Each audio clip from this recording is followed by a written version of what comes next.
자, 그럼 본격적으로 오늘의 심포지엄을 시작해 보도록 하겠습니다. 오늘 심포지엄에서는요, 일단 1, 2부에서 5분의 발표를 차례대로 들을 예정이고요. 이후 3부에 있는 토크 콘서트에서는 이 5분을 다시 한번 앞으로 모셔서 말 그대로 토크 콘서트 가질 예정입니다. 국가와 용인시의 대기 환경 문제, 정책에 대해서 궁금한 내용을 함께 논의 나눠보는 시간이 이 3부 시간이 되겠고요. 토크 콘서트는 시민 여러분의 참여로 이루어지니까요. 앞서 1, 2부의 5분의 발표를 들으시다가 궁금한 점이 생기시면 좌석에 테이블에 붙어 있는 메모지에 질문을 적어서 저희 접수대로 전달해 주시면 3부 토크 콘서트에서 그 주제로 논의를 해보도록 하겠습니다.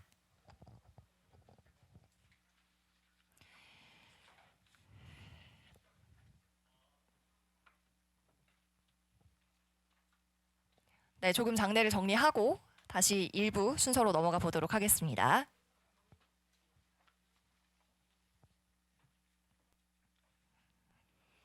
첫 번째 주제는 한국의 대기 환경 정책에 대해서 말씀을 해주실 텐데요. 어떤 방향으로 일단 나아가야 하는가, 우리 용인시뿐 아니라 이 정부의 개괄적인 방향, 전반적인 향방에 대해서 좀 이야기를 나눠보도록 합니다.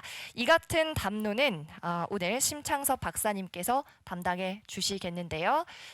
화면이 준비가 되었습니다. 네, 한국환경연구원의 심창섭 박사님, 준비가 되셨을까요?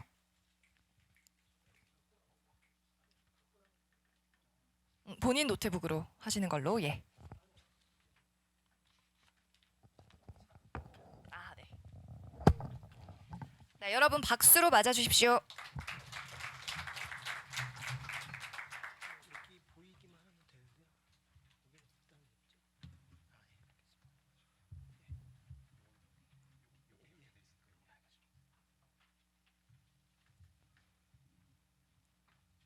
네, 안녕하세요.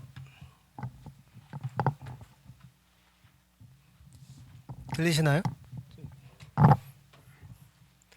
네, 저희는 그 한국환경연구원을 좀 소개시켜 드리면요. 저희는 정부 출연 연구기관이고, 이제 출연 연구기관 중에 뭐 여러분들 들어보신 한국개발연구원 뭐 그런 데서 경제 전망을 하지 않습니까? 저희는 이제 환경 쪽에 일을 담당하고 있는데, 출연 연구원 중에서 이제 저희가 유일하고요.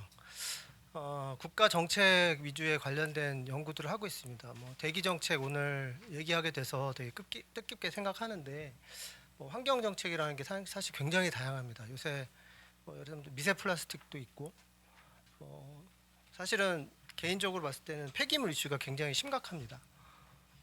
네, 그런 것들 뭐 다 포함해서 환경법, 제도 다 연구를 많이 하고 있습니다. 그래서 저희는 이제 대기 환경 연구를 주로 하는데, 여러분들 기억하실지 모르겠지만 2020년쯤에 미세먼지 특별법이 개정이 됐습니다. 그래서 상당히 많은 정책들이 쏟아졌고요.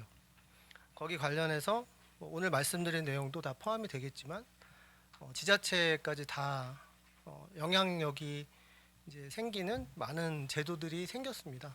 그래서 거기에 대해서 뭐 다 말씀드릴 수는 없지만 하여튼 이렇게 기초지자체까지 와서 말씀 들고 얘기할까요? 들고 네, 기초지자체까지 와서 얘기를 하게 돼서 되게 뜻깊게 생각합니다. 조직적으로 보면 그 경기도와 아마 용인시가 또 협업을 하실 걸로 알고 있고요. 또 우리나라 대기법에 관련돼서 보면 또 경기도, 서울시, 인천시가 하나가 돼서 수도권 대기 환경청이 있습니다. 거기서 세 개의 이제 시도, 우리나라에서 뭐 가장 인구가 많은 그런 기초 지자체가 그 광역 지자체죠. 그 지자체를 또 관할을 하기도 합니다. 그래서 원래 지금 이제 저희가 수도권청하고 굉장히 얘기가 많고요. 거기에 대해서 좀 하나하나 말씀을 드리게 돼서 뭐 뜻깊게 생각합니다. 저도 일은 세종시에서 하지만 저도 용인 시민입니다. 그래서 네, 또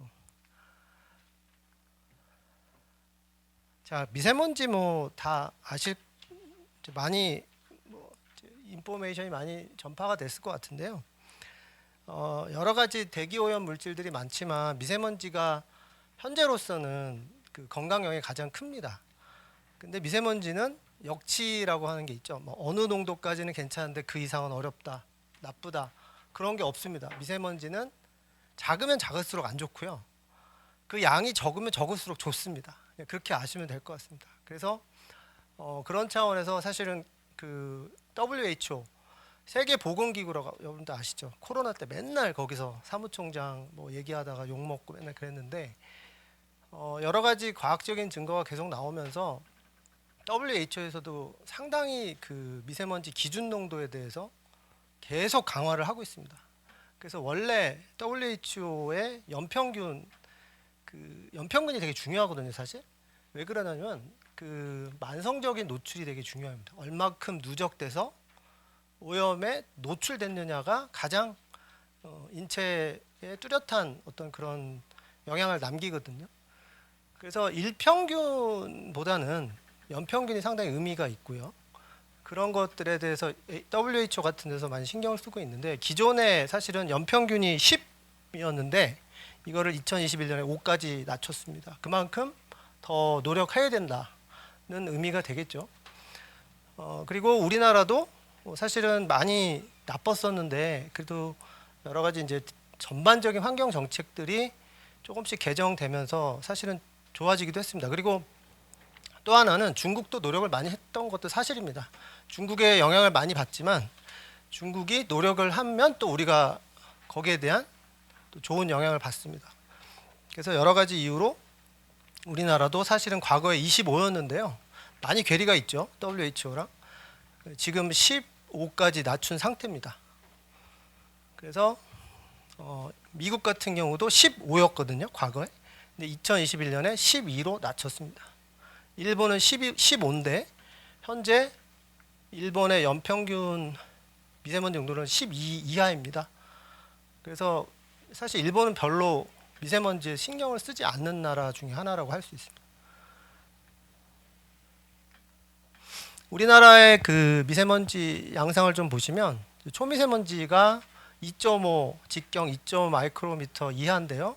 제가 말씀드렸지만 2.5보다 더 작으면 더 작을수록 위험합니다. 우리 호흡기에 더 깊숙이 침투를 하거든요. 그래서 이제 2.5 기준으로 봤을 때 불과 10년도 안 돼서 26까지 있었는데 이때 중국 영향이 상당히 컸다고 볼 수 있어요. 근데 이제 여러 가지 이유로 이제 여기 보실까요? 20년에 뚝 떨어졌습니다. 이게 사실 굉장히 이례적인데 이때 뭐가 있었죠? 코로나가 있었죠. 이때 상당히 많이 줄어들었습니다. 이때 우리나라만 활동을 안 한 게 아니라 중국은 아예 봉쇄에 들어갔죠. 그래서 그런 것들이 영향이 많이 있었다고 보실 수 있고요. 사실 굉장히 좀 애매한 게 이때 또 우리나라 미세먼지 특별법이 이때 개정이 돼서 상당히 많은 정책과 정부 투자들이 많이 일어났습니다. 그래서 이때랑 코로나랑 되게 겹쳐서 지금도 어려움을 겪고 있습니다. 이게 도대체 중국의 영향이 좋아진 건 알겠는데 우리가 노력한 게 과연 얼만큼 영향을 줬을까? 근데 분명히 이쯤에는 많이 영향을 줬을 거라고 생각을 하고 있습니다. 근데 그게 어느 정도인지 얘기하는 게 사실 코로나랑 같이 터진 부분이 있어서 상당히 애매한 측면이 있습니다. 그래서 우리나라에 이제 국가기관들이 여러 개가 있는데 국립환경과학원이라든지 미세먼지 정보센터가 이제 그런 일들을 많이 하는데요. 분명히 이제 그 정책 효과에 대해서 정량적으로 계산을 하고 있긴 합니다. 그래서 그런 부분들도 뭐 여러분들이 다 공개가 되기 때문에 뭐 찾아보실 수 있고요. 또 우리나라 미세먼지 같은 경우에는 여러분들 뭐 아시겠지만 여름철에 여러분들 미세먼지 때문에 고민한 적 있으세요? 별로 없으실 겁니다. 주로 이제 겨울철 여기 보시면 미세먼지 초미세먼지 농도인데요. 1월, 12월인데 보십시오. 8, 9월이면 미국의 미세먼지 기준 농도도 만족을 시킵니다. 우리나라가 굉장히 좋다는 얘기입니다. 이제 어느 정도냐면 이제 장마가 딱 시작되는 그 시점부터 상당히 좋습니다. 그래서 한 10월까지는 상당히 좋습니다. 근데 11월부터 이제 난방이 조금씩 시작이 되죠. 이때 에너지를 많이 쓰게 되고요. 이때 발전소라든지 이런 데서 배출량이 늘어나게 됩니다.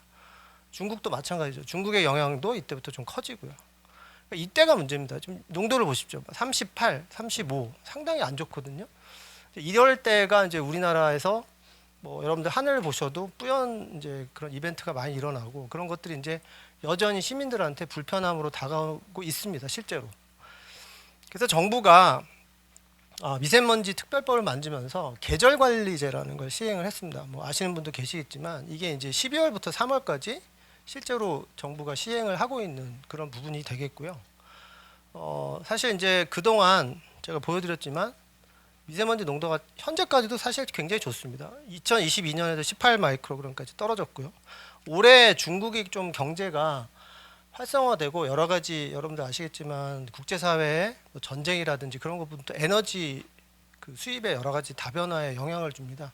그래서 그런 부분들도 사실은 우리한테 좋지 않습니다. 중국이 석탄을 더 많이 떼게 되고 그런 쪽에 영향을 많이 받게 되죠, 우리가. 그래서 현재까지는 굉장히 좋다고 말할 수 있고요. 앞으로도 사실은 저는 나쁘지 않을 거라고 보고 있습니다. 그래서 계절관리제에서 조금 더 말씀드리면 계절관리제가 도대체 뭐냐. 여기 제가 말씀드린 이제 12월부터 3월까지 굉장히 우리나라가 보여주는 특징이 이렇게 안 좋거든요. 그래서 이때 건강 영향을 좀 개선시키자 해서 노후 경유차, 여러분들 오래된 그 경유차에서 나오는 그 상당히 그 오염물질이 많고요. 그 다음에 화물차도 마찬가지입니다. 근데 화물차는 지금 전기차라든지 대안이 아직 없습니다. 그래서 화물차에 대한 기술 개발도 상당히 지금 뭐 여러분들 아시겠지만 수소 트럭 뭐 이런 것들이 사실 그 상용화가 됐을 때 얻는 편익이 더 크거든요. 승용차보다는. 이제 그런 것들도 많이 기대할 수 있고요. 그 다음에 지금 이루어지는 정책은 굉장히 그 노후 경유차에 대한 폐차라든지 운행 제한이 실시하고 있고 실제로 이번 달부터 다음 달부터겠네요. 시행되는 그 계절 관리제에서는 그 수도권 이외의 지역도 지금 제재에 들어간다고 합니다. 그런 것들, 그다음에 노후 건설 기계도 상당히 많은 감시를 받고 있습니다. 선박도 상당히 많은 항만 같은 평택이라든지 그런 경기도에서도 사실 오염 이슈가 있거든요. 이제 그런 부분들도 속도를 내면 선박도 오염물질이 많이 배출이 됩니다. 그래서 그런 부분들도 저속으로 운행하게 하거나 이제 그런 것들을 감시하게 됩니다. 그래서 그런 것들 그다음에 뭐 산업 부분도 마찬가지입니다. 그래서 산업 부분들도 배출원에 대한 이제 집중 감시를 더 하게 됩니다. 국가가 자동 측정망이라는 걸 통해서 한 1,400개에 가까운 큰 배출 굴뚝들을 감시를 하거든요. 실시간으로. 근데 나머지 한 6만여 개의 그 사업장들은 사실은 다 감시하기가 어렵습니다. 실제로. 그런 부분들도 이제 사실은 감시를 하는데 거기에 이제 사실은 지자체의 역할이 중요하기도 합니다.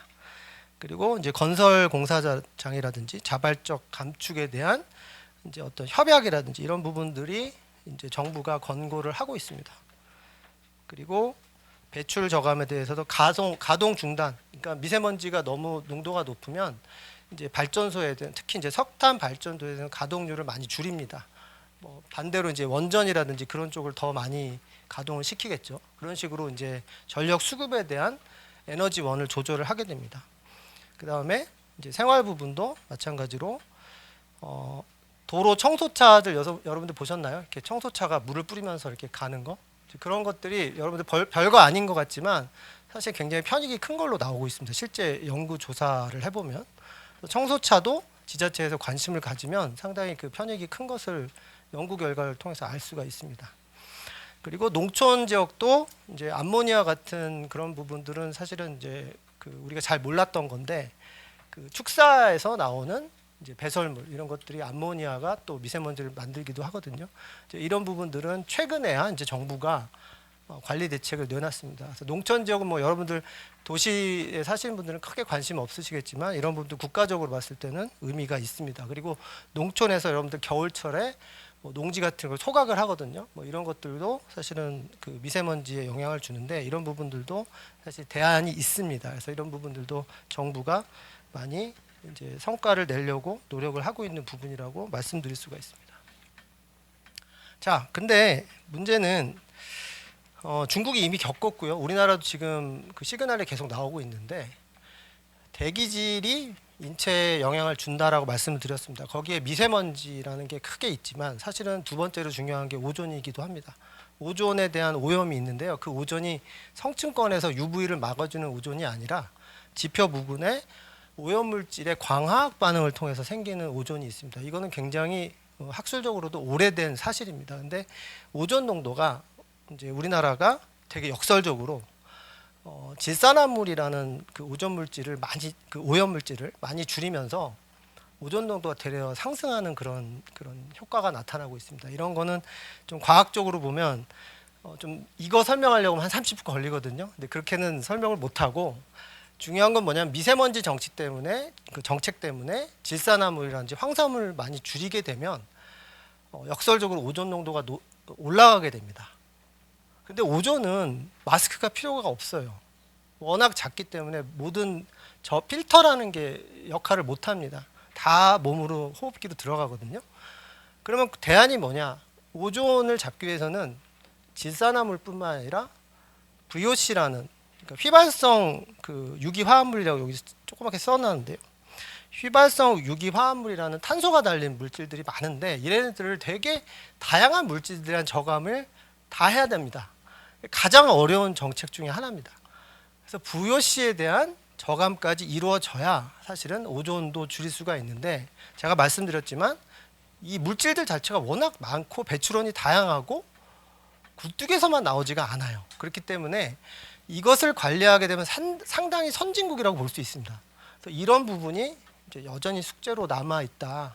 그리고 실제로 그 관측 자료에 의하면 오존 농도가 지금 끊임없이 계속 증가를 하고 있고요. 미세먼지 정책이 강화될수록 VOC를 못 잡으면 오존 농도는 계속 증가할 여지가 상당히 높습니다. 그래서 이런 부분들이 우리나라가 앞으로 뭐 용인도 마찬가지고 똑같습니다. 수도권도 마찬가지입니다.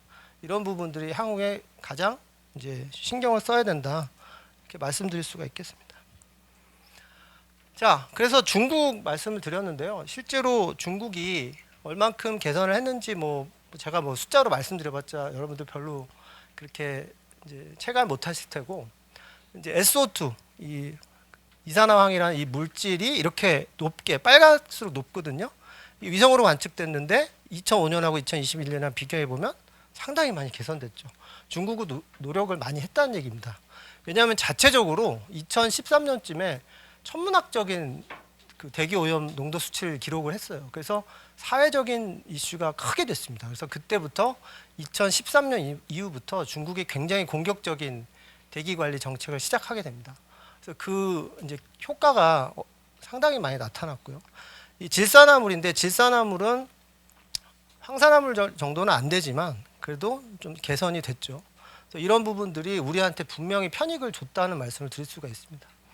근데 중국도 이게 지금 뭐 좀 약간 너무 작아서 잘 안 보이시겠지만 중국도 오존 농도가 늘고 있어요. 오존 얘기 지금 이거는 이제 미세먼지 전구 물질이라고 할 수 있고 이 질산화물이야 뭐 다 영향을 미치는데요. 그러니까 미세먼지만 잡은 줄 알았는데 이제 오존에 대한 문제가 다시 불거지는 겁니다. 그래서 이런 부분들이 중국을 또 지금 중국의 지금 주요 이슈가 미세먼지가 아니라 지금 오존으로 넘어갔습니다 이미. 그래서 한중일 뭐 국제 회의도 제가 이제 몇 번 많이 참여를 했는데 이미 일본 같은 경우는 오존이 아니면 같이 얘기를 할 필요가 없다고 생각을 해요. 오존 정도 얘기를 하자고 해야지 만나자고 합니다. 그러니까 미세먼지는 더 이상 일본의 이슈는 아니고요.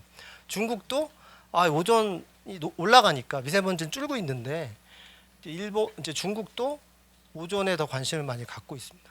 지금 상황이 이렇다는 말씀을 드리는 겁니다. 자, 근데 제가 탄소 중립이라는 이제 표현을 썼습니다. 굳이 오늘 대기질 심포지엄인데도 불구하고 왜 그러냐면 탄소 중립이라는 정책 여러분들 아시죠? 이산화탄소 때문에 지금 기후 변화가 심화되고 있는 거 여러분들 느끼고 계시죠? 사실은 11월 달에 제가 이렇게 더운 거 느껴본 적 별 기억이 안 나고요. 평균 기온 지금 5도 이상 상회를 했고 이렇게 많은 비가 이때 오나 이런 생각도 듭니다. 가을 장마가 여러분들 기억나실지 모르겠는데 보통 9월인데 이렇게 비가 많이 온다는 얘기는 그만큼 더워졌고 수증기가 많이 대기에 있다는 얘기거든요. 이런 이제 기후 변화를 겪으면서 이런 것들을 이제 국제사회에서 더 이상 이제 인류의 생존의 문제로 알고 있지 않습니까? 그래서 2050년까지 우리나라도 탄소 중립 시나리오를 일단 만들었습니다. 그래서 계속 개정 중인데 중요한 것은 탄소는 배출원이 있고 이 플러스는 다 배출원입니다. 마이너스는 흡수원인데 어쨌든 플러스 배출원과 흡수원을 합산해서 넷제로 일단 네트로 봤을 때 대기 중에 이산화탄소를 증가시키지 않겠다 이런 얘기입니다. 2050년까지를 일단 했고요. 중국이 2060년까지입니다. 이런 부분들이 결국은 연료에 대한 전환을 의미합니다. 화석연료에서 탈피하겠다는 얘기인데 이것이 당연히 연료가 바뀌면 대기질은 좋아지겠죠. 화석연료에서 탈피하게 되면. 그래서 이런 부분들을 같이 가게 되는 지금 상황이라고 보실 수 있습니다. 기후변화 대응, 탄소 중립 때문에 이제 우리도 연료 전환을 하게 되고 탄소 중립을 통해서 대기질도 개선된다. 그런데 바로 되느냐? 그게 이제 언제까지 되느냐가 문제거든요. 산업 부분에서는 아직까지는 화석연료에서 탈피하기 어렵습니다. 근데 여러분들 아시겠지만 수송 부분이 사실 먼저 이루어질 것 같고 그 부분에서 전기화라든지 이런 부분이 일어났을 때 사실은 대기질이 많이 편익으로 돌아올 것으로 예상되고 있고요. 2030년까지 저희가 지금 계산한 바로는 우리나라에서 한 30% 정도 미세먼지가 개선될 것으로 지금 예상을 하고 있습니다. 그런 부분들이 상당히 편익으로 다가올 것으로 예상되고 전지구적으로 봐서도 그렇습니다. 그래서 이제 우리가 좀 앞으로 신경 써야 될 것은 미세먼지 당연히 관리를 해야 되지만 오존 부분이라든지 산업 부분에 제가 말씀드린 휘발성 유기화합 물질에 대한 저감, 그 다음에 농업 분야 상당히 중요합니다. 농업 분야가 실질적인 친환경화가 되고 탄소 중립화가 돼야 이런 부분에 대한 대기질의 편익이 기대된다라는 말씀을 드릴 수가 있겠습니다. 그래서 짧게 남은 시간 동안 제 정부 정책에 대한 목표를 말씀드리겠습니다. 정부 정책은 용인시나 수도권 다 마찬가지입니다. 그래서 3차 대기환경 개선 계획이 올해부터 시작이 됐는데 2027년까지 제가 지금 한 18 마이크로그램 정도 되는데 이것을 13 마이크로그램까지 떨어뜨린다는 것이 목표입니다. 27년까지는 지금 대통령의 임기까지라고 이해하시면 되겠고요. 32년까지는 12까지 만족시키겠다는 방법입니다. 그 무엇으로 달성하느냐? 제가 말씀드렸죠. 단기적으로는 친환경차에 대한 효과가 가장 클 것이고요. 그 다음에 사업장, 그러니까 공장에서 되는 배출원에 대한 감시를 강화하겠다는 뜻도 거기 포함이 됩니다. 그래서 권역에 대한 배출 총량인데요. 여기에 대해서 27년까지 21년 대비 50%를 감축한다고 했는데 대형 사업장이 타겟입니다. 가장 쉽게 말씀드리면 여러분들 주위에 있는 대형 발전소 그런 데를 쉽게 생각하시면 되는데요. 거기에 대한 대기오염물질 배출량을 상당히 많이 감축하겠다. 그런 것이 이제 정부의 목표가 되겠습니다. 그래서 그런 부분들이 이제 여러분들도 관심을 가지시고 거기에 대한 편익도 분명히 있으시길 기대를 하고 있습니다.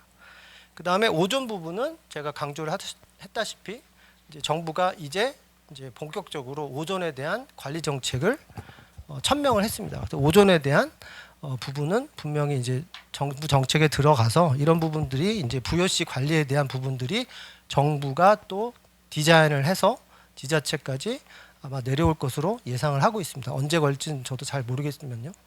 그래서 부여시라는 거는 상당히 많은 배출원과 배출 물질을 포함하고 있고요. 그래서 탄소 중립 시대에 먼저 주목해야 될 것은 친환경 부분이고 친환경 수송 부분이고요. 그런 부분에 대해서 지금 전기차가 인기가 시들해지고 있는데 이런 부분 사실 별로 좋지는 않습니다. 하지만 시장에서 인정을 받아야 되는 거니까 거기에 대한 기술적인 부분이라든지 그런 경제성 부분은 사실 이제 시장에서 해결해야 되겠죠. 이런 부분들도 기대를 해야 되고 사업장 배출 저감에 대해서도 정부가 상당히 많은 감시를 하고 있다. 이렇게 말씀드릴 수 있겠습니다. 그 다음에 위해성. 위해성에 대한 평가가 중요한데요. 용인시가 100만이 넘잖아요. 같은 오염 물질이 배출됐어도 노출되는 인구가 많으면 상당히 조심을 해야 됩니다. 또 하나는 고령화가 문제입니다. 고령화가 같은 농도의 오염 물질이 배출이 돼도 거기에 인구가 65세 이상의 인구가 많아지면 거기에 대한 질병 유병률이 올라가게 됩니다. 그러니까 거기에 대한 피해가 증가한다는 것이죠. 원 단위로 환산을 해도. 그렇기 때문에 같은 농도라도 노령 인구가 많아진다면 농도를 더 낮춰야 됩니다. 그게 사실은 어쩔 수 없는 그 팩트이기 때문에 그렇게 가야 한다는 부분이 되겠고요.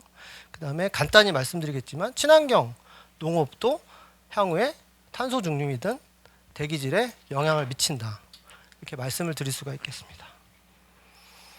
그리고 이제 말씀드렸듯이 이제 인구 노출에 대한 부분 말씀드렸지만 인구 노출 이게 많이 고농도에 노출되는 지역입니다. 여기 뭐 수도권이 상당히 많이 포함되어 있는데요. 이제 이런 부분들도 앞으로 인구 대비 이제 대기 오염 농도를 많이 생각을 해야 된다 이런 말씀이 되겠습니다. 그래서 이제 마지막으로 또 실내 공기질도 사실 오늘 이제 실내 공기질 또 발표가 있어서 기대가 되는데 외기에 대한 이제 앰비언트예요. 영어로 말씀드리면 여기 바깥 공기에 대한 말씀을 드린 겁니다. 여태까지. 근데 우리가 실내에서 체류하는 시간이 사실 더 많죠. 실내 공기에 대한 부분 특히 요번에 이제 저희 기관도 그렇고 국회에서도 상당히 관심을 가졌던 게 그 요리할 때 나오는 매연 때문에 상당히 지금 그 학교 급식소라든지 거기서 희생자들이 많이 늘고 있습니다. 그래서 그런 부분에 대해서 지금 입법을 지금 추진하고 있다는 말씀 드릴 수 있겠습니다. 그래서 오늘 이런 그 여러 가지 좋은 발표를 통해서 이런 부분들이 같이 논의되기를 희망하겠습니다. 네, 감사합니다.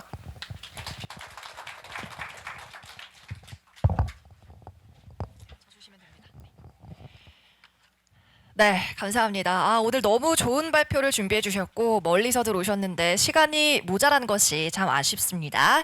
자, 다시 한번 심창섭 박사님께 큰 박수 부탁드립니다.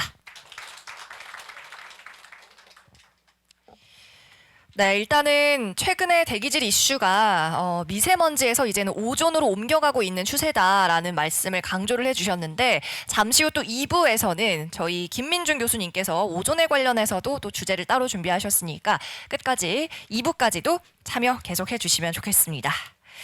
자, 그럼 두 번째 발표 이번에는 범위를 좁혀서요. 우리 용인시의 대기관리 정책에 대해서 알아보도록 하겠습니다. 계속해서 두 번째 발표자는 용인시 환경위생사업소의 장창집 소장님께서 수고해 주시겠습니다. 박수 부탁드립니다.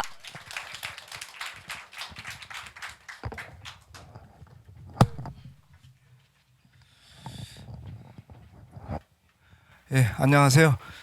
환경위생사업소장 장창집입니다. 앞서서 그 심창섭 박사님께서 그 총론에 대해서 좀 자세히 설명해 주셔서 이해가 상당히 잘 되는 것 같습니다. 좀 저는 이어서 뭐 강론이라 그럴까요? 용인시에서 일어나고 있는 용인시 대기관리 정책에 대해서 설명드리겠습니다.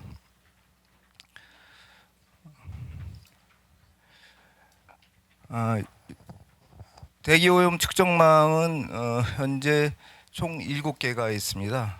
그래서 7개 중 6개는 도시 대기를 측정하는 도시 대기 측정망이고요. 한 개소는 신갈에 있는데 그 도로변 대기를 측정하는 측정망이 되겠습니다. 측정 항목은 아황산가스, 질소, 산화물 등 6개 항목이고 특히 이제 용인시는 평택, 안성, 이천, 여주와 함께 경기 남부권에 해당되겠습니다. 대기질 현황입니다. 최근 6년간 SO2하고 CO, NO2 농도는 지금 이렇게 보시는 바와 같고요. 대기 환경 기준을 충족하고는 있습니다. 질소산화물 같은 경우에는 대기 환경 기준을 초과하나 2017년에서 2018년은 기점으로 해서 매년 큰 폭으로 감소하고 이후로 대기 환경 기준을 충족하고 있습니다. 다음은 그 PM10하고 PM2.5 오존 현황입니다. 미세먼지는 2017년까지 대기 환경 기준인 50 마이크로그램을 초과하다가 이후로는 지속적으로 감소해서 현재는 대기 환경 기준을 충족하고 있습니다. 초미세먼지는 2017년부터 꾸준히 감소하였지만 대기 환경 기준이 15 마이크로그램을 웃돌고 있습니다. 오존의 경우는 대기 환경 기준에 한참 미치지 못하고 있지만 조금씩 증가하는 추이를 보이고 있습니다.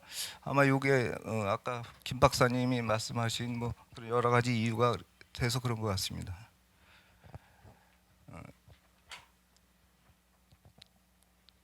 초미세먼지 지역별 차이입니다. 그 처인구는 구도심인 김양장동의 김양장동과 용인시 남부권 지역인 이동읍 백안면 지역에 21에서 22 마이크로그램으로 다른 측정소 대비 특이하게 2 내지 3 마이크로그램이 높게 나타나고 있습니다. 계절 관리 기간에도 다른 측정소 대비 5 내지 6 마이크로그램이 더 높은 그런 실정이 되겠습니다. 아마 저희 그 추측으로는 이쪽이 농촌 지역이 있다 보니까 농업 생산 과정에서 발생되는 어떤 그런 영향이 아닐까 이렇게 추측이 되고 있습니다. 2017년부터 20년까지 4년간의 대기온 물질 변화를 보면 VOC하고 TSP, PM10을 제외한 전 물질이 감소하는 경향을 보였습니다.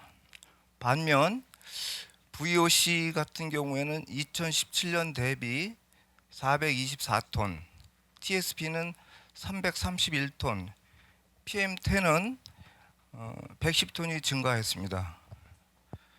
참고로 미세먼지 전구 물질인 암모니아가 2,476톤 중 처인구 지역 농업 분야에서 1,680톤이 배출되고 있습니다.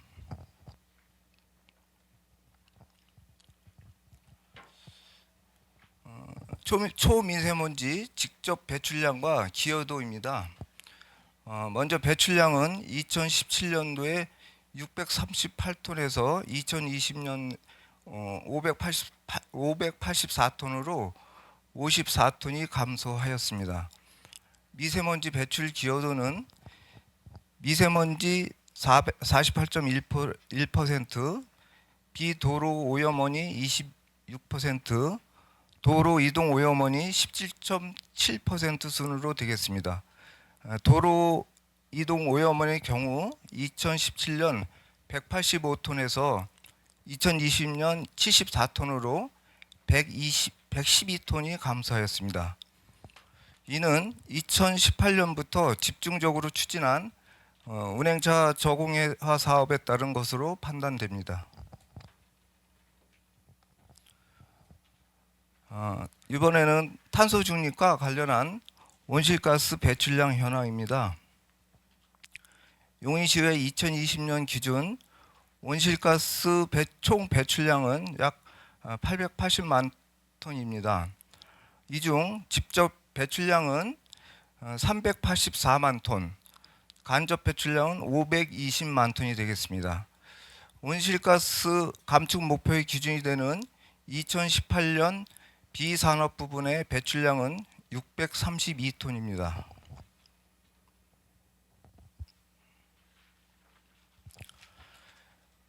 작년 12월에 제3차 국가 대기환경 종합계획과 올 4월 제1차 국가 탄소 중립 녹색성장 기부금 계획이 수립되었습니다. 용인시 대기 관련 계획 수립 현황입니다.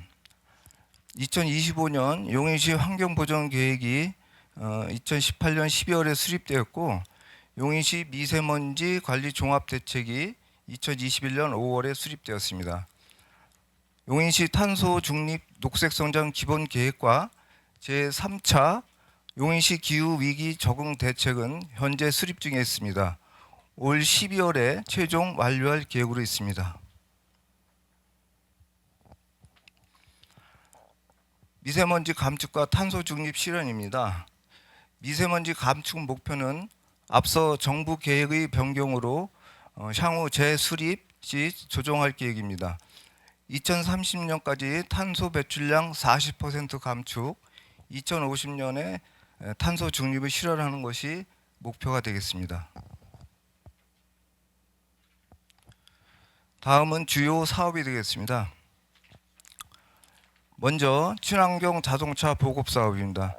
2024년까지 전체 자동차 등록수 대비 2.7%인 누적 대수 13,875대를 보급하고 2025년까지 관내 운행 중인 버스를 전기버스로 100% 전환할 계획입니다. 올해는 561억 3,670대를 보급 목표로 해서 사업 추진 중에 있습니다. 친환경 자동차 충전 인프라 사업 확충 사업입니다. 2024년까지 총 8,702개의 충전기를 보급하여 전기차 대비 66%의 충전 기반을 확충할 계획입니다. 설치 의무 시설이 법정 기한 내 설치되도록 이행을 독려하고 의무 외 시설은 민간이 충전 시설 설치를 기피하는 곳은 공공 설치를 설치토록 검토할 계획입니다. 노후 경유차, 노후 건설 기계 저공해화 사업입니다. 조기 폐차 보조금 지원, 매연 저감 장치 장착, 엔진 교체 비용을 지원하는 사업으로 특히 조기 폐차 보조금 지원 대상이 배출가스 4등급 경유차까지 확대되며 4등급 차량에 대한 본격적인 지원을 추진할 계획으로 있습니다. 운행 제한도 추진하고 앞으로 계절 관리 기간 동안 고농도 비상저감 적치 발령 시 노후 경유 차량은 운행이 제한됩니다. 저희가 지금 그 노후 경유차 그 CCTV가 이제 그 시 경계에 설치가 되어 있어서 그런 경우는 자동으로 저희가 그 적발이 되고 있습니다. 다음은 미세먼지 집중관리구역 운영입니다. 미세먼지 집중관리구역이란 초미세먼지 농도가 환경 기준치인 15 마이크로그램을 초과하고 미세먼지 취약계층 이용 시설이 밀집한 지역을 대상으로 지정한 고시구역을 말합니다. 용인시는 총 3개소를 지정하여 운영하고 있습니다.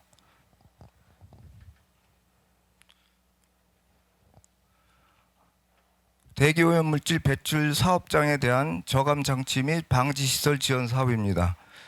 GHP라 불리는 가열 가스 열 펌프 배출가스 저감 장치 부착 지원 사업과 소규모 사업장 대기오염 방지 시설 설치 지원 사업이 있습니다. 각각 3억 2천만 원과 9억 원으로 지원하고 있습니다.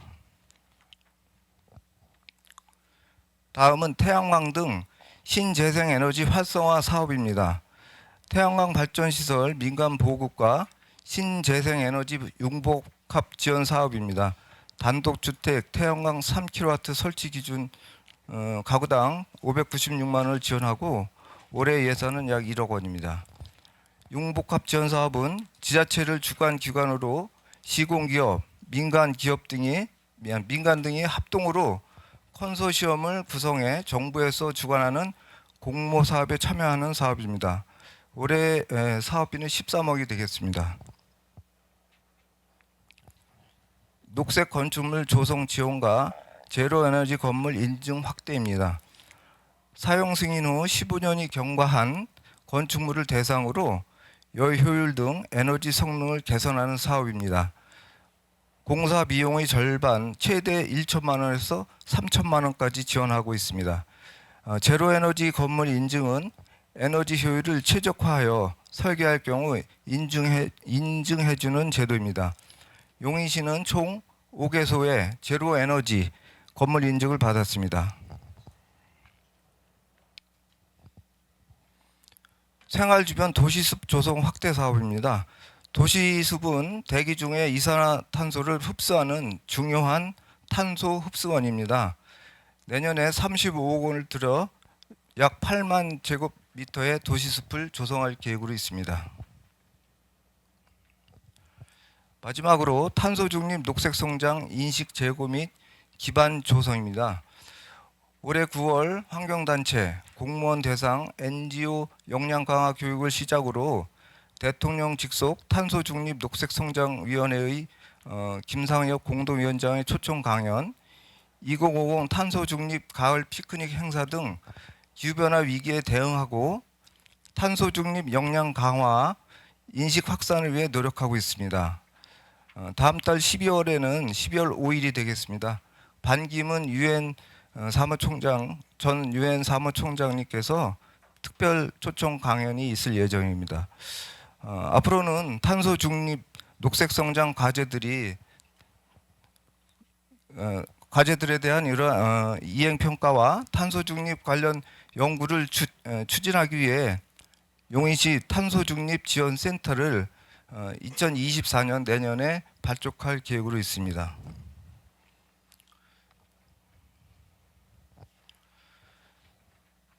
향후 계획 및 발전 방안입니다.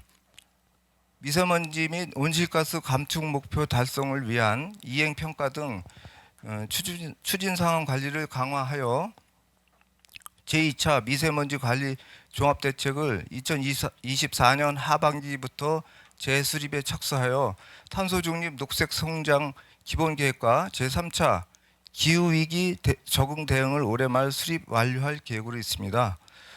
오존, 휘발성 유기화합물 등 미세먼지 등 대기질과 관련된 물질에 대한 지속적인 관심과 남북권 초미세먼지 고농도 원인 분석, 지자체 간 연대를 강화해서 앞으로 향후에도 미세먼지를 감축할 수 있도록 노력을 최선을 다하겠습니다. 감사합니다.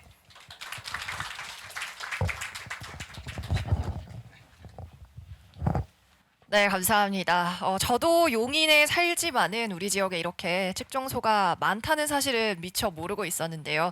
항상 환경 위생에 힘써 주셔서 감사하다는 말씀 드리면서 다시 한번 소장님께 박수 부탁드립니다. 네, 이어서 1부의 세 번째 발표자를 소개하도록 하겠습니다. 이번 발표 주제는요, 작년에 우리 용인의 대기 현안에 대해서 센터에서 연구를 직접 발주한 주제인데요. 이 연구를 직접 수행하신 한국외국어대학교 최용주 교수님께서 직접 발표해 주신다고 합니다. 박수로 맞아주십시오.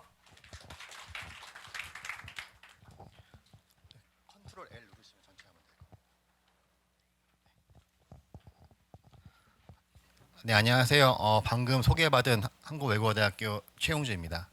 제가 오늘 말씀드릴 내용은 지난 녹색 환경지원센터에서 발주한 연구 과제의 결과에 대해서 좀 보여드리려고 왔습니다. 그리고 그 결과와 이제 앞으로 우리가 어떤 연구가 더 필요한지, 그리고 저희 팀은 어떻게 연구를 할 것인지에 대한 내용도 약간 포함했습니다. 네. 방금 소장님께서 그 자료에서 보여주셨듯이 이상하게 용인시 남부 지역이 미세먼지 농도가 높습니다. 도심 지역보다. 그게 비단 몇 년이 아니라 과거 측정소가 존재한 이래로 지금 계속 수년째 계속 진행되고 있거든요. 그래서 그 원인이 무엇인지에 대해서 이제 파악을 하고자 이 연구 과제를 발주해서 저희가 수행을 했습니다. 앞에 있는 내용은 신창섭 박사님이나 소장님께서 충분히 잘 설명해 주셨기 때문에 좀 넘어가서 진행을 하도록 하고요.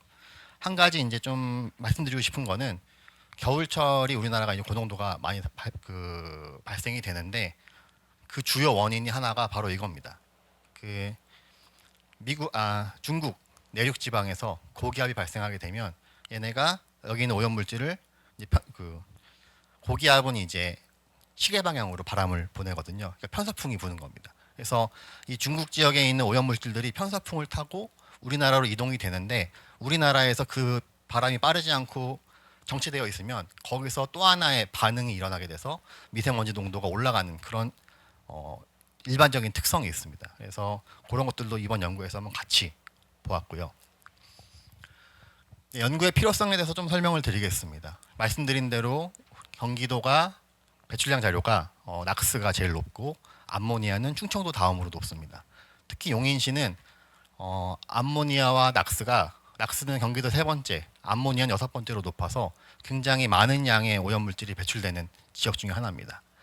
그래서 처음에는 용인 지역의 이런 도심 지역에만 도시대기 측정망이 설치됐었는데 2019년부터 이제 교외 지역인 이동읍, 백안면, 모현읍 이 세 곳에 대기오염망이 설치됐습니다. 그래서 지금 19년 이후로 이제 지금 자료들을 보면은 방금 말씀드린 대로 교외 지역, 백암, 모현, 이동 이 지역이 도심 지역보다 PM2.5 농도가 좀 높았습니다. 근데 이제 이거는 단순한 질량 농도이기 때문에 과연 어떤 것들 때문에 높아졌는지에 대한 정보를 전혀 주질 않거든요. 그래서 저희가 한 것은 이제 상세한 성분 분석을 해가지고 과연 그 PM2.5의 배출원 소스가 어디인지를 좀 규명해보고자 하는 연구였습니다. 그래서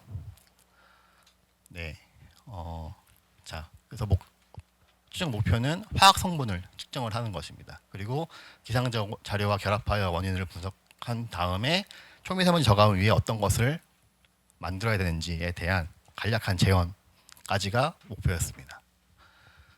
연구 지점은 저희가 지금 여기 노란색으로 표시된 부분이 이제 용인 지역이고 각 행정구역을 보여주고 있는데 도시대기 측정망이 존재하지 않는 지역을 선택을 했습니다. 그래서 지금 보이시는 이 하얀색 음영으로 되어 있는 부분이 도시대기 측정망이 존재하지 않는 지역이고 이 세모가 도시대기 측정망이 존재하는 지역입니다. 그래서 저희가 생각했을 때 남부 지역이니까 여기 아니면 여기 남사읍 아니면은 원산면 이 두 개의 사이트를 선정을 했는데 직접 현장에 방문을 해가지고 이제 설치 조건을 보니까 남사읍은 좀 부적합하다는 판단이 들어서 원산면 그 주민센터에다가 설치를 하게 됐습니다. 그래서 특히 또 원산면은 이제 그 SK나 삼성에서 추진하고 있는 반도체 클러스터가 곧 들어설 부지이기 때문에 약간 부지가 들어서기 전에 백그라운드 농도를 측정한다는 점에서도 또 의의가 있어서 이 지점을 선택을 했습니다.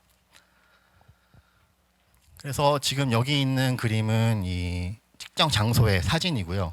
주민센터 옥상에 설치를 했습니다. 그래서 여기에 설치를 해서 동서남북으로 보이는 방향을 보여드리고 있는데 동쪽은 살짝 한 1층 정도 높이 되는 이런 헬스클럽의 영향으로 조금 막혀 있지만 전체적으로 이게 뻥 뚫려 있는 구조이기 때문에 저희가 샘플링을 하는데 큰 문제가 없다고 판단을 하였습니다. 그래서 저희가 PM2.5 샘플 저유량 샘플러를 2022년 11월 1일부터 2023년 3월 말까지 5개월 동안 가동을 했습니다.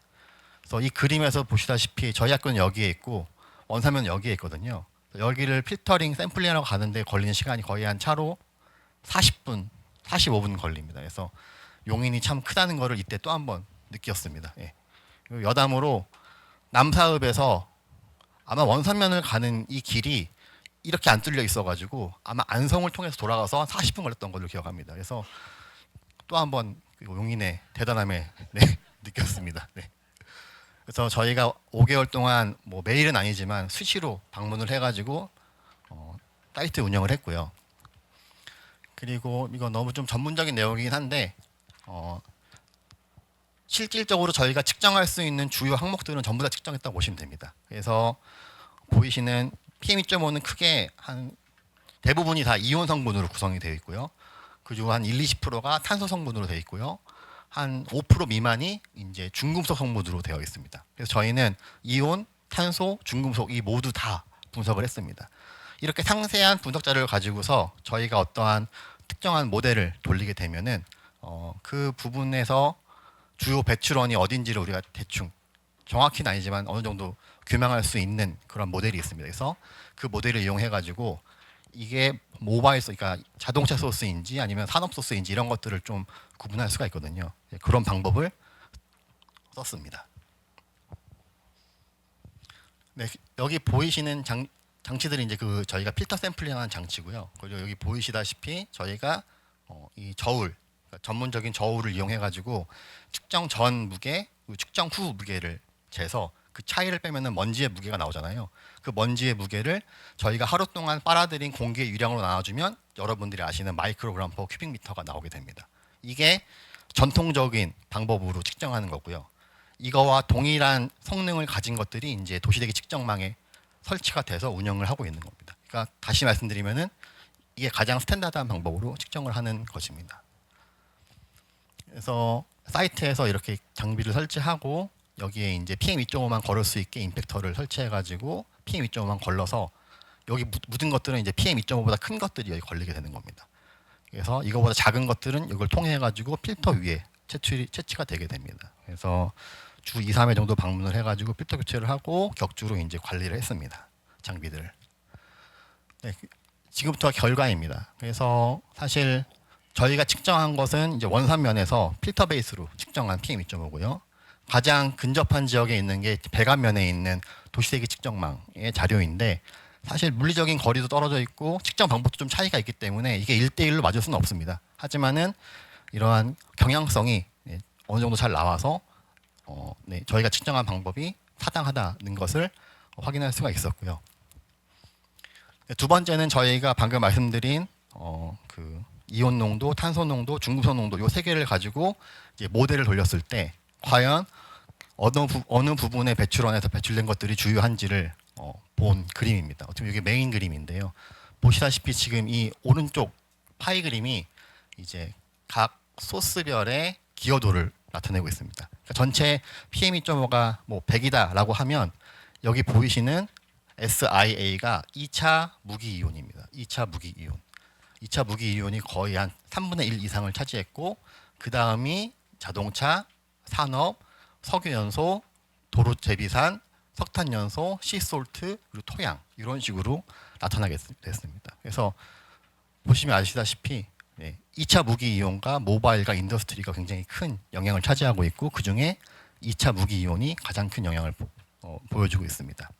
그래서 사실 뒤에서 말씀드리겠지만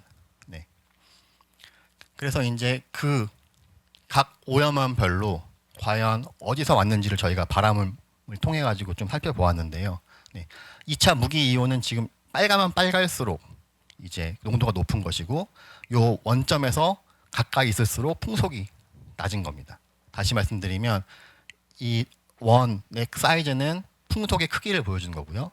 방향은 풍향을 보여주는 거고 빨간색은 농도를 보여주는 겁니다. 즉 이 2차 무기이온 같은 경우에는 지금 이 원점에 굉장히 근접하게 빨간색들이 모여 있죠. 이 얘기는 뭐냐면 고농도 사례가 대부분 다 바람이 불지 않을 때 일어났다는 얘기를 하는 겁니다. 마찬가지로 모바일도 바람이 불지 않을 때 농도가 높았고 인더스트리도 그랬습니다. 반면에 오일 컨버스천 이건 이제 석유연소 같은 것들인데 이런 것들은 이제 그 동남풍을 그러니까 남동풍을 타고서 어딘가에서 이류돼서 온 것들이라고 좀 우리가 판단할 수가 있습니다. 로드더스트 같은 경우에는 굉장히 빠른 서풍을 타고 서쪽에서 유입됐다. 아마 뭐 제 생각에는 경부고속도로나 이런 것들 영향이 있지 않을까 생각을 하고 있고 콜 컨버스천도 이 오일 컨버스천과 비슷하게 굉장히 동남쪽에서 강하게 나타납니다. 이런 것들은 아무래도 충남 당진 쪽에 있는 석탄 화력발전소의 영향이 아닐까라는 생각을 하고 있고 시솔트도 굉장히 빠른 북서풍, 서풍을 타고 바다로 넘어오는 걸 볼 수가 있습니다. 이런 것들을 봤을 때 저희가 분류한 이 표가 어느 정도 타당하다는 것을 좀 입증할 수가 있어서 추가적인 분석을 한번 수행해 봤습니다. 여기 보이시는 이제 그림이 11월 1일부터 그 3월 말까지 배관면에서 측정한 필터의 평균 일평균 PM2.5라고 보시면 됩니다. 그래서 지금 시작은 한 38 마이크로그램 per 큐비미터로 시작하고 뭐 끝날 때도 한 38 정도로 끝나는데 중간중간에 굉장히 이렇게 진폭이 있으면서 고농도 사례가 발생을 하게 됩니다. 보시면 제가 이제 임의적으로 사례 1을 선정해 봤습니다. 평균 기간 평균이 50 마이크로미터 이상이고 시작과 종료의 농도가 저희의 그 일평균이 35보다 높거나 같은 날만 선택을 해보니 이러한 조건에 부합하는 날이 딱 5사례가 있었습니다. 그래서 첫 사례부터 5사례까지 EP1부터 5라고 표시를 했습니다. 보시면 이 빨간색을 빨간색을 제외한 나머지 부분들에 대한 편차는 크진 않는데 빨간색이 굉장히 높게 나왔다는 걸 볼 수가 있죠. 빨간색이 아까 뭐였냐면은 2차 무기 이온이었습니다. 2차 무기 이온. 다시 말씀드리면 이러한 고농도 사례는 2차 무기 이온이 주도적으로 농도의 상승을 이끌었고요. 사실 전체 PM2.5 중에 이런 고농도 사례일 경우에는 거의 70% 정도가 이런 무기 이온입니다. 그러니까 저희가 고농도가 발생했다라고 하면 거의 다 이 무기 이온이 상승해서 나타나는 것들입니다. 그래서 비사례일 대비 무기 이온의 분율이 거의 2배 이상 오르는 걸 봐가지고 2차 무기 이온이 주도적으로 상승을 하고 있다 얘기를 하고 있고요. 그리고 또 하나 좀 특이한 것은 한 2월 말 3월 초부터 갑자기 석유연소에 의한 배출원 영향이 보였거든요. 그래서 이런 것들이 아마 근처에 어떤 새로운 시설이 들어온 게 아닌가라는 생각이 좀 들긴 하는데 이것들은 좀 추가적인 연구가 필요해서 일단은 유심히 좀 보고 있는 상태입니다. 그래서 아까 말씀드린 대로 이제 고농도가 지속됐을 때 과연 바람이 어디서 왔는지를 주로 따져봤습니다. 따져보니까 지금 여기 있는 요 색깔이 바람이 불어온 방향인 거고요. 그리고 빨가면 빨갈수록 해당 지점에서 굉장히 오래 머물렀던 기간입니다.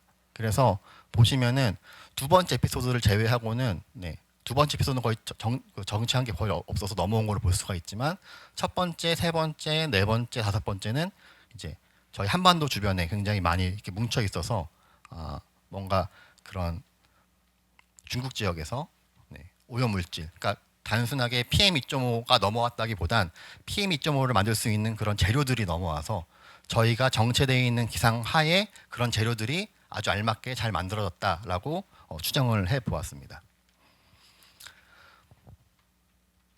네, 그래서 아까 제가 말씀드렸던 그 2차 무기 이온이 대부분 다 PM2.5의 주범이다라고 말씀드렸는데 2차 무기 이온 중에서 특징적인 게 그러니까 대표적인 게 두 개가 있습니다. 하나가 질산 암모늄, 하나가 황산 암모늄입니다. 말씀에서도 알다시피 단어에 알다시피 질산 암모늄은 질산과 암모니아가 합쳐진 거, 황산 암모늄은 황산과 암모니아가 합쳐진 겁니다. 우리나라는 황산이 많이 나오지 않는 조건이기 때문에 대부분의 오염 물질은 다 질산 암모늄에 의해서 만들어지는 겁니다.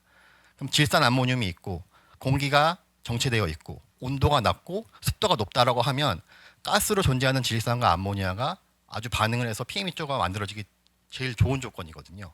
겨울철 바람 안 불 때 이때가 딱 맞는 겁니다.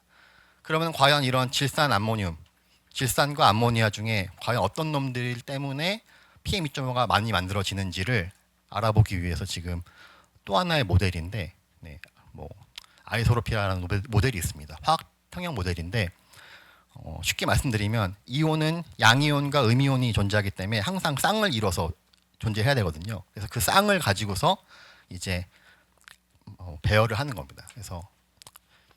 그래서 이제 저희의 결과가 에어로졸의 pH와 수분 함량을 가지고서 과연 만들어지는 질산 암모늄 요 놈이 암모니아 때문에 생기는 건지 아니면 질산 때문에 생기는 건지에 대한 것을 구분한 겁니다. 그래서 보시면은 지금 여기 있는 자료들이 저희 원산면 측정 자료고 여기 있는 부분은 질산 민감한 부분입니다. 이쪽은 질산과 암모니아가 민감한 부분입니다. 이 뭘 의미하냐면 질산이 민감한 부분은 뭘 뜻하면 암모니아가 워낙 많기 때문에 조금의 질산이라도 딱 던져주면은 바로 질산 암모니아로 바뀌는 영역인 거죠. 이 영역은 질산과 암모니아가 동시에 있어야지 PM2.5로 바뀌는 영역입니다. 보시면 이 동그라미의 크기가 작은 데에서 큰 쪽으로 지금 이동되면서 이쪽으로 넘어가거든요. 그래서 이게 뭘 얘기하냐면은 미세먼지 농도가 그렇게 높지 않을 때, 아주 고농도가 아닐 때에는 이미 암모니아가 과잉을 일으키기 때문에 그 주변에서 만들어진 질산 때문에 PM2.5가 생성이 되지만 고농도 시기가 오면은 이미 충분한 질산과 암모니아가 중화가 됐기 때문에 더욱더 많은 재료가 외부에서 유입이 되면은 고농도가 될 수가 있다는 것을 보여주고 있습니다. 그래서 보시면은 평상시에는 이제 이동오염원 NO2가 광합반을 통해 가지고 질산으로 바뀌고 질산이 기존에 존재하는 과량의 암모니아와 만나서 이제 질산 암모늄이 되는 거고 고농도인 경우에는 질산과 암모늄이 함께 존재해서 올라가야 된다는 것을 보여주게 됐습니다. 그래서 이제 저희가 알게 된 게 아무래도 이 백안면 남부 지역은 축사가 되게 많은 지역이거든요. 축사에서는 대표적으로 나오는 물질이 이제 암모니아가 많이 나옵니다. 그래서 암모니아의 배출이 얼마나 되는지 그 소스를 찾는 것도 굉장히 중요하기 때문에 저희 연구팀에서는 이제 항공기에다가 암모니아를 측정할 수 있는 장비를 실어가지고 이제 용인 지역을 한번 돌아서 암모니아의 소스를 찾을 연구를 지금 계획을 하고 있습니다. 그래서 이거는 저희가 지금 운영하고 있는 킹에어라는 소형 비행기고요. 연구용 비행기여서 안에는 여러분들이 아는 그런 좌석이 없이 좌석 다 뜯어내고 장비들을 다 붙여가지고 측정을 하게 되어 있습니다. 그래서 이 비행기를 저희가 운영을 하고 있고 운이 좋게도 내년 이제 2월 중순부터 미국 나사와 함께 한미 대기질 측정을 같이 수행을 합니다. 여러분들이 아실지 모르겠지만 2016년도에 코러스 AQ라는 이름으로 나사가 와서 한번 측정을 했었는데 그때는 5월이었고요. 이번에는 아시아 AQ라는 이름으로 2월 중순부터 한 2주 동안 한국에서 측정을 할 계획입니다. 그때 이제 오산 공군 비행장이 베이스인데 저희 비행기도 오산 공군 비행장에 들어가서 여기서 한 달 정도 측정을 할 예정입니다. 그래서 그 중에 일부 측정을 저기 보이시는 지금 요 동그라미 크기가 용인 지역에서 가축을 키우고 있는 가축 사육 두수를 나타내고 있는데 이런 요 지역이 굉장히 축사가 밀집되어 있고 굉장히 많거든요. 그래서 이육을 해서 이 축사 지역을 스파이럴, 그러니까 나선형으로 선의 비행을 해가지고 빙글빙글 돌아가서 여기서 나오는 암모니아 그리고 또 기후 변화에서 또 관심 있는 메세인 같은 물질을 측정해가지고 요 지역의 아마 배출량을 찾아보고 또 이런 지그재그 비행을 통해서 핫스팟이 어딘지도 한번 찾아보고 이런 연구를 지금 진행하려고 하고 있습니다. 네. 결론을 말씀드리면은 일단 기호도 높은 이온은 물질은 오염원은 2차 무기 이온 그리고 이동 오염원이 그 순으로 이루었고 이렇게 고농도가 나타나는 이유는 느린 풍속하에 질산암모늄의 생성이 활발해진 것이 원인입니다. 그리고 강한 풍속하에 중국으로부터 오염물질이 이류된 후 국내에 정체가 되면서 PM2.5가 만들어지기 좋은 호조건으로 이루어졌다 말씀을 드리고 이런 고농도에 영향을 주는 주요 인자는 질산과 암모늄인데 이제 저농도 때는 암모니아가 워낙 많고 질산을 조절하면 되지만 고농도 때는 암모니아와 질산을 둘 다 조절해야 된다는 말씀을 드리고요. 이건 저의 그냥 개인적인 사견이지만 아마 측정소 동쪽에 아까 보시면 모바일 소스가 동쪽에서 왔거든요. 가까운 동쪽에서. 그래서 그쪽에 물류 창고가 있어가지고 거기서 왔다 갔다 하는 차들이 많아서 좀 NO2가 많이 나오고 그게 OH랑 돼서 질산이 되지 않았을까라는 생각을 조심스럽게 한번 해봤습니다. 하지만 이게 지금 되게 단발성 연구이기 때문에 심도 있는 더 자세한 측정을 해야 되고 그 중에 하나로 저희가 항공 관측을 통해 가지고 암모니아나 이런 것들에 대한 배출원 파악을 시도하려고 하고 있습니다. 네, 끝인가요? 네, 그럼 여기까지 발표를 마치겠습니다. 감사합니다.